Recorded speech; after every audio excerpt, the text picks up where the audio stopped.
just starting to rain, but time's come to drag this one in to rip the engine out, so we can swap over everything we need to swap over and get it ready to go in to the Kenworth. So just gonna nudge it in the shed with the loader because I pulled the drag link off it to swap into that red Louisville so we could drive it, because it didn't have one, so the wheels were trying to go opposite ways. So we'll just bring the loader over and bring it in the shed.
What's up guys, welcome to the channel. If you're new here, which some of you probably are, because I've got a fair few new subscribers lately. My name's Jake and I just sort of make it up as I go along, but we've got this 6V92 in this old Louisville chassis. The bloke ripped the cab off because it was rusted out and then I ended up buying it. The plan is to put that engine in that Kenworth out there. If you go back on my channel a few videos ago, you'll see me pick that up from where it's at for the past 20 years or so. And now I'm just about to get ready to pull this engine out and get ready to put it in that truck so we can get that truck back on the road and move some gear around and take it to a few truck shows. So yeah, I'm going to get to work on this. I'm going to start by getting the bull bar off and the radiator out, and then we'll lift the engine out and gearbox as one. The gearbox will come off that's not staying on there, and hopefully either the clutch in that Kenworth or the clutch in this one here is good. If not, I'll buy a new one and put it in it. But yeah, that's the rough plan. If you haven't seen it already and you want to see it, I think 3 videos ago. Yeah, the third last video I did is the will it start on this one. It sat for probably 4 or 5 years, had a few stuck injectors, and I freed those up, and yeah, it runs really well. It's got a little bit of oil out the airbox drains, but I'm hoping that clears up once it's had a good run, because it hasn't been driven properly for a long time. It hasn't been road registered for over 15 years, so it's done a lot of sitting around. It had a rebuild before it was parked up, but yeah, it's done a lot of idling since then, and as some of you might know, the old Detroits don't like too much idling. So yeah, that's the plan. I'm gonna set this up and do a bit of work on it, get the bull bar off, radiator off, undo any lines that are to the chassis, and then we'll go from there.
Good engine when it's still got coolant in it. Can't complain with that.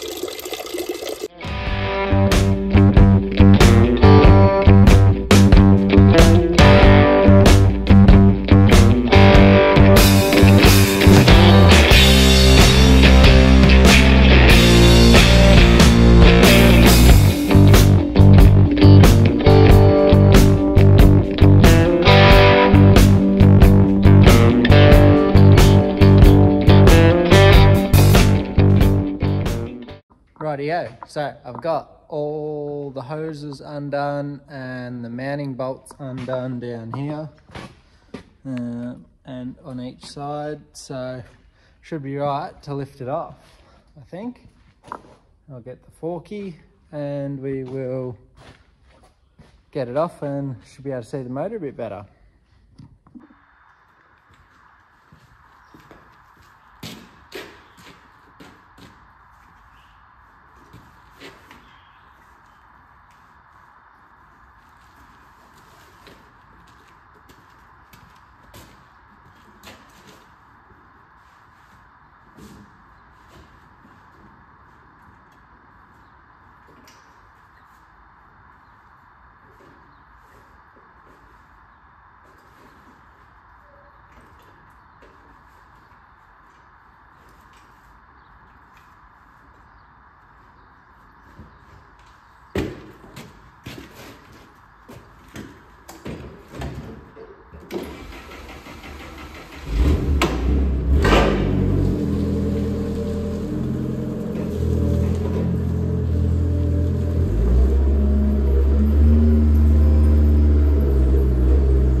Right, that's with the radiator and bull bar off. I've got 2 bolts for the front engine mount, and I have 4 bolts for the rear engine mounts, 2 each side, and we have the tail shaft, and then whatever air lines, fuel lines, coolant lines run to the chassis. So yeah, it should come out pretty easy. It's not many challenges with the cab off, so it should be out in no time, and we'll sit it on a stand and I'll replace the front and rear main seal and anything else that I think might be a bit difficult to do later on. And yeah, it's not too rusty up in there because it's obviously had coolant in it, so yeah, it's in pretty good shape, so I'm pretty happy with it. I think this is definitely the best one. Alright, we'll get the engine mounts undone and any other things I can see, and we'll go from there.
For you guys out there that work on trucks a bit, this is a must-have tool for the toolbox.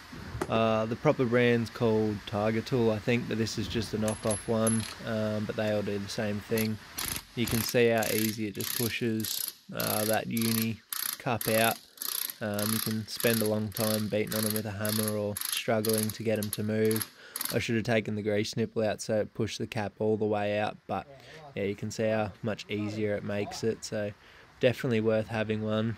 They're a little bit pricey, but yeah, you just put a rattle gun on them and some spray on the thread of the tool and it makes it, yeah, just heaps easier.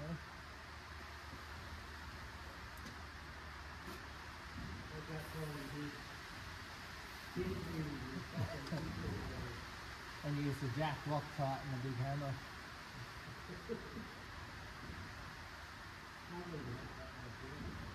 Nah, neither. Neither.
Still coming. Stop. Stop.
Alrighty, so as you saw, we just got that engine lifted out. The forklift's at its max weight there. The back wheels are just on the ground. So, done good. It's got no lifting points at the back of this motor, so I went around the yoke. But this Kenworth engine here has one each side of the head. So I'll put those on so that I can hook chain on there to the back of the motor, and then we can lift this gearbox off, and then I'll unbolt all the other unnecessary shit off this. I'll unbolt all the other unnecessary stuff off this engine, and I'm gonna get some front and rear main seal and some paint, and paint it Alpine green. I think that's what colour it is, just to give it a bit of a Dulux rebuild, rattle can rebuild. And yeah, we'll go from there. So I'll swap these engine lifting points over and re-sling it.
this is where we're at right now.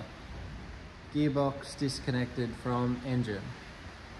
The plan from here now is, I don't need anything off this gearbox really. I've got to take this PTO off to go on the 13 speed hopefully, because I want to have hydraulics on the Kenworth. And then off this engine, so far what I've noticed, it won't be everything, but this alternator's got to go because that one's got a belt drive unit on it. Not sure if the compressor's the same. The fan on the front and balancer and tensioner pulley, that's all getting changed. This is like a Horton fan, so air operated, but instead it uses oil. So you got two engine oil hoses here, in and out, and then an air line on this side. And I think, I don't really know, it's not, but it's oil and air operated. So it must let oil in or out of here and work like a torque converter, like a normal viscous fan hub, but it's operated from air. So that's got to go because that Kenworth engine has a proper air operated Horton. So, and that balancer looks a bit different. It's got an old school clutch on it. All the new, this one you undo that little tab and you stick a screwdriver or a pry bar in there and turn that wheel to adjust the clutch. Where the newer Eaton Easy pedals are the ones with the, can't even remember, are they 14 or 17 mil?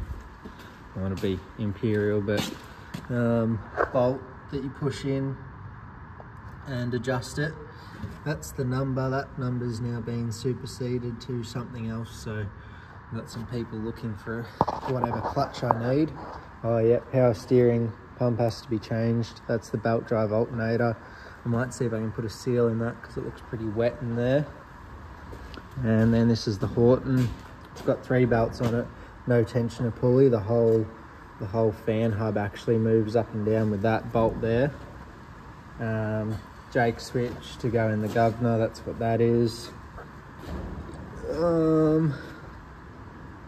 What else? Jake's got to go on, oh, the sump. This has got a rear facing sump on this one, and this engine over here is a front facing sump. So I've got to swap the sump or turn that one around. I'll lift that engine out and have a look and see. While the sump's off, I might drop a big end bearing and a main bearing just to have a look at the condition, because if it does need doing, I will do it to save me having to do it later. And that's where we're at right now. Then after that, I want to give the engine a hot wash, get maybe a quick sandblast to get all the flaky paint off it and give it a new coat of Alpine green, if that's the name of the colour. So it's looking the part. And yeah, I'm going to drag this chassis out and it'll get cut off about here, and the front V'd in, and to make a farm dolly to tow semis behind a tractor.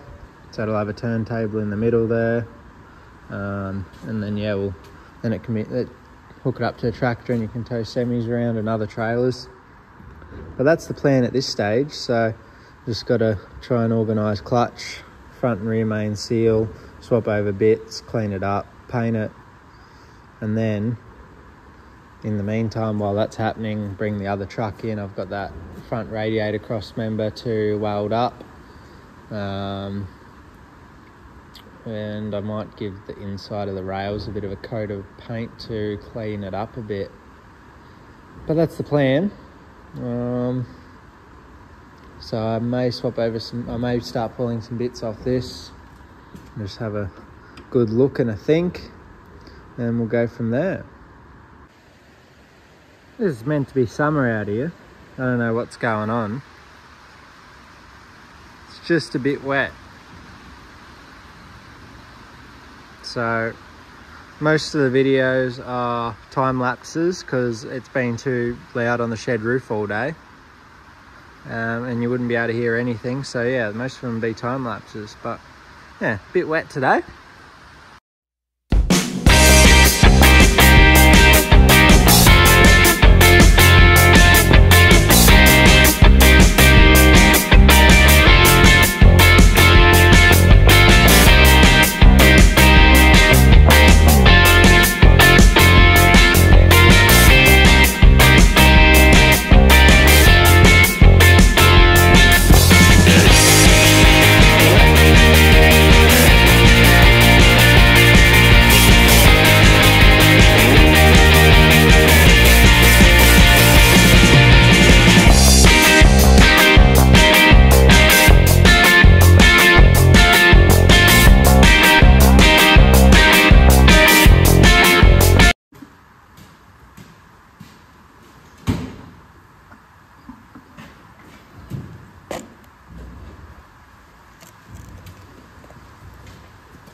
There you go.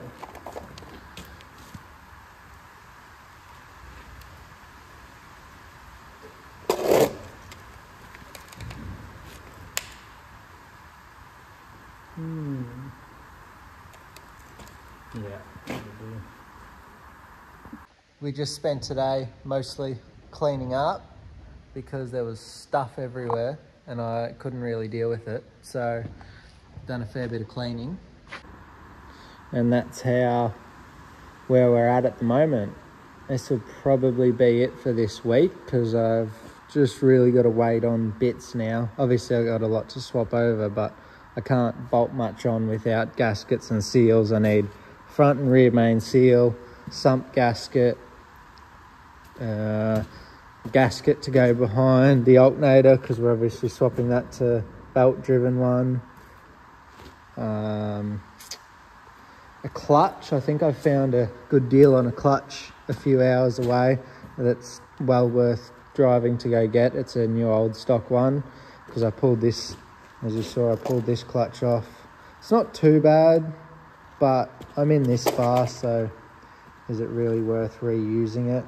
I could reuse that one. This isn't an easy pedal. You can see that's the old school adjustment. I think I might have shown you. But yeah, you undo that little tab and turn that wheel with a screwdriver or a pry bar. This one is a newer easy pedal that you adjust, and I showed you that the other day too. So get the flywheel machined, get some new fan belts, new radiator hoses, all the silicone. We'll get new stuff and put that on because it's just not worth reusing it. And then get some paint and give it a coat of paint and we'll stick it in. So yeah, I've got to organise seals, gaskets or a gasket kit, silicone hose, pick up the clutch, and then we'll be ready to start thinking about dropping it back in the Kenworth. And we'll drag the Kenworth in here and put it in this empty space here. Once these two engines are out of the way, put the Kenworth in here, and then we can get the forklift to it to drop the engine back in. So that's where we're at right now. Just waiting on bits and ordering stuff. So yeah, I'll get that Kenworth in and weld up the aluminium cross member that's cracked, pull the bonnet off, do whatever else needs doing. We'll check over the gearbox, do gearbox oil, make sure the input shaft isn't going to leak. and we'll go from there. But that'll do us for this video. Thanks for tuning in on getting that engine out and starting to swap things over. Yeah, thanks for watching. All the support's been really good. Had a lot of new viewers, a lot of new subscribers. So it's really good. I'm very pleased with it. I didn't think it'd get that much attention.